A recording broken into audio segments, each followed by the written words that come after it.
주님께서 여러분과 함께 마르코가 전한 거룩한 복음입니다. 그때 예수님께서 산에 올라가시어 당신께서 원하시는 이들을 가까이 부르시니 그들이 그분께 나아왔다. 그분께서는 12를 세우시고 그들을 사도라 이름하셨다. 그들을 당신과 함께 지내게 하시고 그들을 파견하시어 복음을 선포하게 하시며 마귀들을 쫓아내는 고난을 가지게 하시려는 것이었다. 이렇게 예수님께서 12를 세우셨는데 그들은 베드로라는 이름을 붙여주신 시몬, 천둥의 아들들이라는 뜻으로 보아네르게스라는 이름을 붙여주신 제베데오의 아들 야고보와 그의 동생 요한, 그리고 안드레아, 필리포, 바르톨로메오, 마테오, 토마스, 알페오의 아들 야고보, 타데오, 열혈당원 시몬, 또 예수님을 팔아넘긴 유다 이스카리옷이다. 주님의 말씀입니다.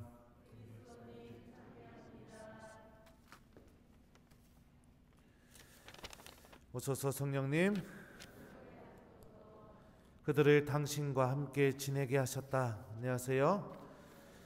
오늘 제1독서는 구약성경에서 아주 예언서죠. 예레미야 예언서일 겁니다. 거기서 언급되었던 세계약이 어떻게 예수님 안에서 이루어지게 되는가 히브리서의 저자가 잘 이렇게 설명해 주고 있습니다. 나는 그들의 생각 속에 내 법을 넣어주고 그들의 마음에 내 법을 새겨주리라. 그리하여 나는 그들의 하느님이 되고 그들은 나의 백성이 되리라. 이게 바로 새 계약의 내용이죠. 마음과 생각 안에 하느님의 법을 넣어주시겠다. 그래서 나는 그들의 하느님이 되고 그들은 나의 백성이 될 것이다. 그러면 생각과 마음 안에 하느님의 법을 넣어주는 게 무엇을 의미하는 것일까? 그 다음 구절을 보면 구체적으로 잘 이해할 수 있습니다. 그때에는 아무도 자기 이웃에게, 아무도 제 형제에게 주님을 알아라 하고 가르치지 않느니라. 그러니까 생각과 마음에 하느님의 법을 넣어주는 게 어떤 것인가? 하느님에 대한 알미 충만해지는 것, 하느님이 어떤 분이신지 알게 되는 것, 이게 바로 생각과 마음 속에 하느님의 법을 넣어주시는 그것이 무엇인지를 잘 보여주죠. 우리 모두는 이 히브리서의 말씀처럼 예수님을 통해서 새 계약을 맺은 사람들입니다. 새 계약을 맺었다는 것은 하느님의 법이 우리의 생각과 마음을 지배하고 있다는 것을 의미합니다. 다시 말하면 특히 바오로서간의 관점으로 생각해 본다면 하느님의 말씀이 우리의 생각과 마음을 지배하고 있고 우리들의 생각과 마음 안에 존재하고 있고 우리들은 하느님이 하신 말씀이 아브라함이 믿었던 것처럼 그 말씀이 나에게도 이루어진다고 믿으면서 살아가는 이 의로움에 참여하고 있는 사람들이라는 것을 알 수 있죠. 하느님에 대한 알미 충만해지는 게 이 신앙인의 가장 기본적인 모습입니다. 그러니까 하느님 어떤 분이세요? 예수님 어떤 분이세요? 이렇게 물어봤을 때 그분은 어떤 분이십니다 라고 이렇게 내가 고백할 수 있는 거, 이게 신앙인으로서 가장 기본적인 자세라는 거죠. 근데 하느님 어떤 분이세요? 몰라요. 예수님 어떤 분이세요? 몰라요. 그러면 성당 왜 다녀요? 몰라요. 그럼 어떻게 될까요? 네, 하느님과 아직까지 이 올바른 관계가 이 세계약, 하느님의 말씀과 법이 내 생각과 마음 안에 들어있지 않는 거죠. 우리들은 그렇게 신앙생활을 해서는 안 됩니다. 왜 하느님에 대한 이 알미 충만해지려면 어떻게 해야 되는가? 오늘 복음 말씀이 잘 알려줍니다. 오늘 복음에서 예수님께서 12제자들을 부르십니다. 근데 오늘 복음의 병행 구절인 루카복음을 보면 12제자를 부르시기 전에 예수님이 무엇을 하셨는지도 잘 알 수 있습니다.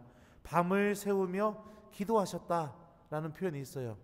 그러니까 밤새 기도하셔서 심혈을 기울여서 뽑은 사람들이 12제자들입니다. 그럼 그들을 왜 부르셨는가? 예수님 부르심의 첫 번째 목적이 무엇인가? 자, 오늘 복음 말씀을 보면 이런 표현이 있습니다. 그들을 당신과 함께 지내게 하시고 그들을 파견하시어 복음을 선포하게 하시며 마귀들을 쫓아내는 권한을 가지게 하시려는 것이었다. 자, 예수님이 제자들을 부르신 이유, 자, 첫 번째 뭐죠? 당신과 함께 지내게 하기 위해서. 두 번째는요? 네, 파견하시어 복음을 선포하게 하려고. 세 번째는요? 마귀를 쫓아내는 권한을 갖게 하려고. 이 세 가지 때문에 제자들을 부르신 겁니다. 이 세 가지 중에 가장 먼저 선행하고 있는 게 무엇이냐? 그들을 당신과 함께 지내게 하시려고 라는 표현이 제일 먼저 선행하고 있죠. 이 그리스마의 원문을 보면 이렇게 써 있습니다. 히나 오심 메타 아우투 이렇게 돼 있는데요. 이거 직역하면은 그들이 당신과 함께 있게 하기 위해서라고 이렇게 번역이 됩니다. 그러니까 예수님이 제자들을 부르신 이유는 그 제자들이 예수님과 함께 있게 하기 위해서, 제자들이 예수님과 함께 시간을 보내고 함께 머물게 하기 위해서 그 제자들을 부르신 거죠. 이게 부르심의 가장 첫 번째입니다. 그 다음에 파견해서 복음 선포하는 거, 마귀들을 쫓아내는 권한을 갖게 하는 거, 이거는 부차적인 겁니다. 제일 중요한 게 무엇이냐? 예수님과 함께 있는 것. 이게 바로 부르심의 논리죠.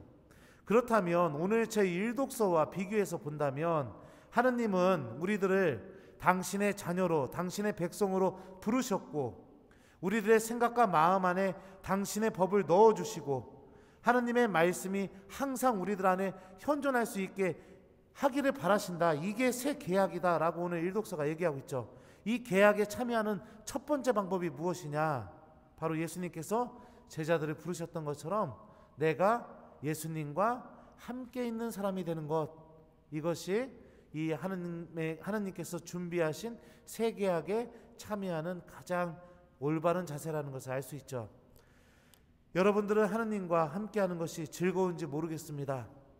많은 신앙인들은 예수님의 부르심에 응답해서 열정적으로 봉사하고 땀을 흘려서 무엇인가를 해내고 사람들 보는 앞에서 무엇인가를 막 해서 보람을 찾는 데는 익숙하지만 실질적으로 그 부르심의 원동력이 되는 힘, 바로 예수님과 함께하는 시간을 갖는 데는 매우 인색한 마음을 갖고 있는 것이 우리들의 현실이기도 합니다.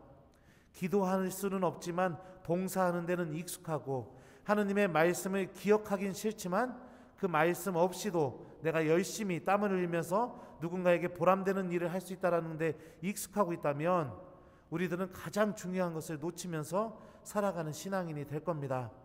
주님을 아는 신앙인, 하느님의 말씀이 나를 지배하고 나의 생각과 마음 안에 하느님의 법이 존재하려면 우리에게 가장 필요한 자세는 바로 하느님과 함께하는 시간을 보내는 겁니다.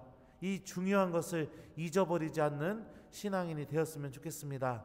어떤 일을 하시던 또 본당에서 어떤 봉사를 하시던 제일 먼저 중요한 것은 바로 이 성당에 오셔서 그 봉사 전에 1분이라도 2분이라도 예수님께 도움을 청하고 그분과 함께하는 시간을 갖는 습관을 갖는 우리 본당 교우들이 되었으면 좋겠습니다.